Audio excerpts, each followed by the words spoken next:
Selamat datang di channel Puskesmas Paripurna. Kali ini kita akan membahas tentang perbandingan kasus. Untuk dua diagnosa seperti di bawah. Panduan praktik klinis. Puskesmas. Defisiensi vitamin. 1. Pengertian, definisi. Defisiensi kekurangan vitamin terjadi karena asupan vitamin yang tidak mencukupi, tidak sesuai dengan besarnya kebutuhan tubuh.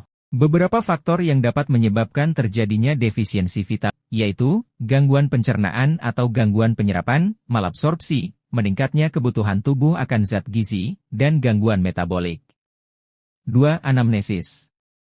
Gejala-gejala yang tampak saat kekurangan vitamin antara lain.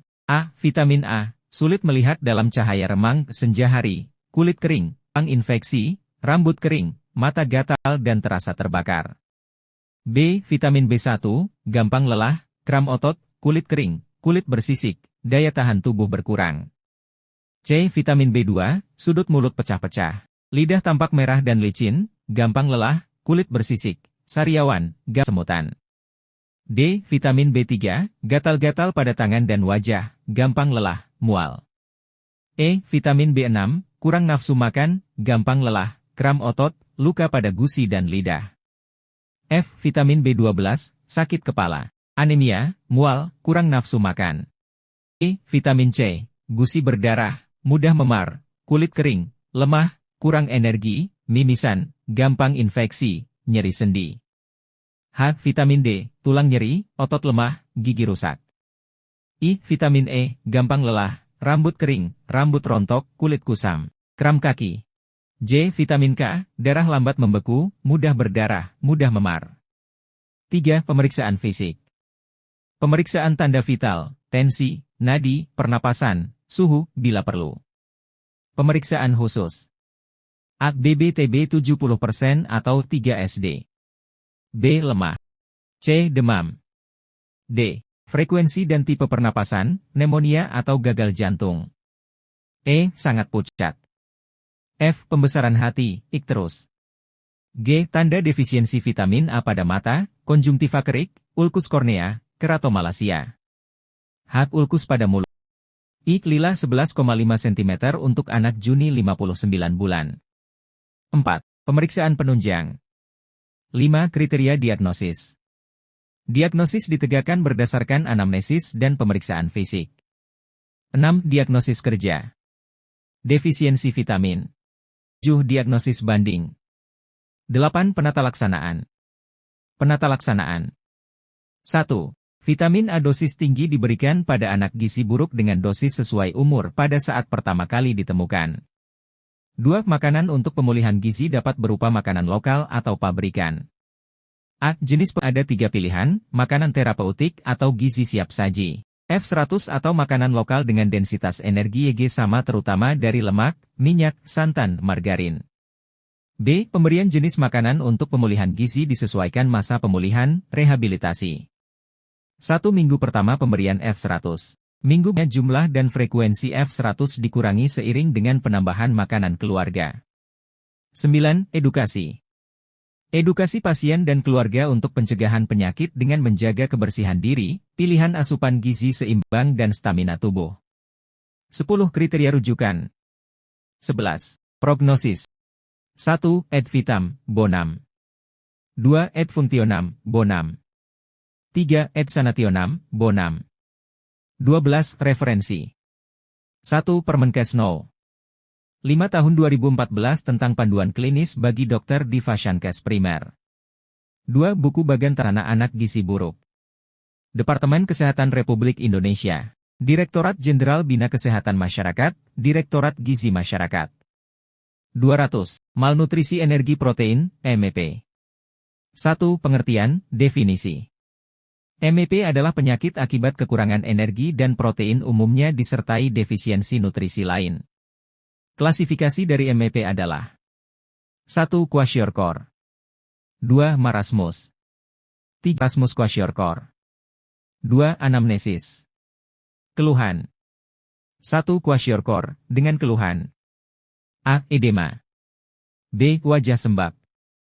C. Pandangan sayu.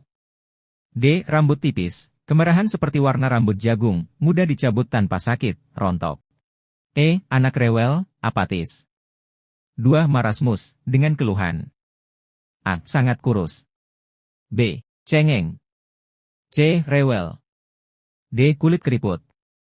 1. Marasmus kwashiorkor, dengan keluhan kombinasi dari kedua penyakit tersebut di atas. Faktor risiko. Berat badan lahir rendah, HIV, infeksi TB, pola asuh yang salah. 3. Pemeriksaan fisik. A. BB-TB 70% atau 3 SD. B. Marasmus, tampak sangat kurus, tidak ada jaringan lemak bawah kulit, anak tampak tua, bagi pens appearance. C. Kwashiorkor, edema, rambut kuning mudah rontok, crazy pavement dermatosa. D. Tanda dehidrasi. Demam. F. Frekuensi dan tipe pernapasan, pneumonia atau gagal jantung. G. Sangat pucat. H. Pembesaran hati, ikterus. I. Defisiensi vitamin A pada mata, konjungtiva kering, ulkus kornea, keratomalacia.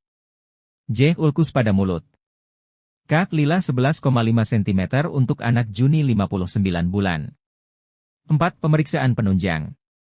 1. Laboratorium, gula darah, H. Mengkubuwono, HT, perapusan darah, urin rutin, feses.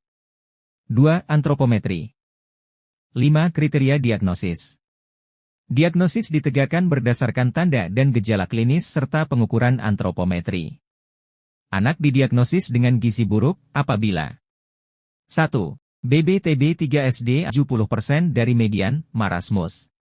2. Edema pada kedua punggung kaki sampai seluruh tubuh, kwashiorkor, BB-TB 3 SD atau marasmi kwashiorkor BB-TB 3 SD. 6. Diagnosis kerja. Malnutrisi energi protein. 7. Diagnosis banding. 8. Penata laksanaan. 1. Vitamin A dosis tinggi diberikan pada anak gizi buruk dengan dosis sesuai umur pada saat pertama kali ditemukan. 2. Makanan untuk pemulihan gizi dapat berupa makanan lokal atau pabrikan. A. Jenis pemberian ada 3 pilihan, makanan terapeutik atau gizi siap saji, 100 atau makanan lokal dengan densitas energi Eg sama terutama dari lemak, minyak, santan, margarin. B. Pemberian jenis makanan untuk pemulihan gizi disesuaikan masa pemulihan, rehabilitasi. 1 minggu pertama pemberian F100.